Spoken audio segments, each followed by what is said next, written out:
వృశ్చిక రాశి వారికి 12 సంవత్సరాల తర్వాత విపరీతమైన అదృష్టం కలుగుతుందని చెప్పి గమనించాలి.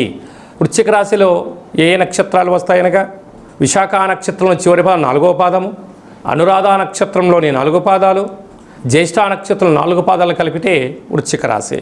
రాశాధిపతి కుజ భగవానుడు. వీరికి అర్ధాష్టమ రాహు, పంచమ స్థానంలో శని భగవానుని సంచార స్థితి, 6వ స్థానంలో కుజుడు స్వక్షత్రకారకుడు 8 సంవత్సరాల తర్వాత అధిక జ్యేష్ఠ మాస సందర్భంగా సంచరిస్తున్నారు. అలాగనే సప్తమ రవి సంచార స్థితి, ఇదొక్కటి అనుకూలంగా లేదు కనుక ప్రేమికులు భార్యాభర్తలు సత్ప్రవర్తనతో కలిగి ఉండాలి. ఆవేశానికి సరైన సమయం కాదు అని చెప్పి గమనించాలి.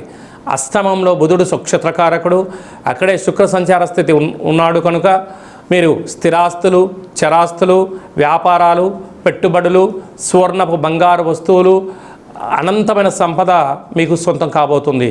12 సంవత్సరాల తర్వాత దేవగురు బృహస్పతి ఉచ్చస్థితిలో కర్కాటక రాశిలో భాగ్యస్థానంలో సంచారం చేస్తూ ఉన్నారు కనుక వివాహం కాని వారికి వివాహ యోగము, వివాహమైన వారికి రాజయోగము, ఉద్యోగ ప్రయత్నం చేసేవారికి ప్రమోషన్లో ఉండబడిన వారికి అనంతమైన కీర్తి ప్రతిష్టలతో రాజసన్మాన గౌరవాలు కూడా పొందబోతున్నారు.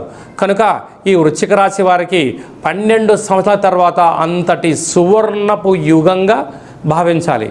అదే కాకుండా అధిక జ్యేష్ఠమాస ఆదివారం అమావాస్య సందర్భంగా, సోమవారం అమావాస్య సోమవతి సందర్భంగా మీరు విశేషంగా బియ్యపిండిలో దీపాన్ని ఏర్పాటు చేసి ఆ యొక్క గండా దీపాన్ని ఏర్పాటు చేసుకొని వీటిని బ్రాహ్మణుడికి కానీ స్త్రీమాతకు కానీ దానం చేసినట్లయితే సకల దోషం తొలగి అదృష్టం ఐశ్వర్యం కలుగుతుందని చెప్పి గమనించాలి. అలాగే మీ వ్యక్తిగత జాతకం తెలుసుకోవాలనుకుంటున్నారా? మీ యొక్క పేరు, పుట్టినటువంటి తేదీ, నెల, సంవత్సరం, పుట్టిన సమయం రాసి వాట్సాప్లో పంపించగలరు. 100 సంవత్సరాల జాతకాన్ని రాసి పంపించి మీరు పుట్టినప్పుడు గ్రహ గమనాలు ఎలా ఉన్నాయి, ప్రస్తుత కాలం ఎలా ఉంటున్నాయి, భవిష్యత్తులో ఎలా ఉండబోతున్నాయో సవివరంగా సంపూర్ణంగా తెలియజేయడం జరుగుతుందని చెప్పి గమనించాలి.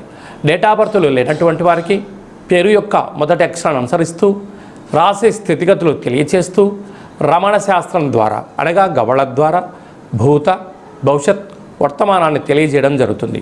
ఈ కింది నెంబర్ని అపాయింట్మెంట్ తీసుకొని సంప్రదించగలరు.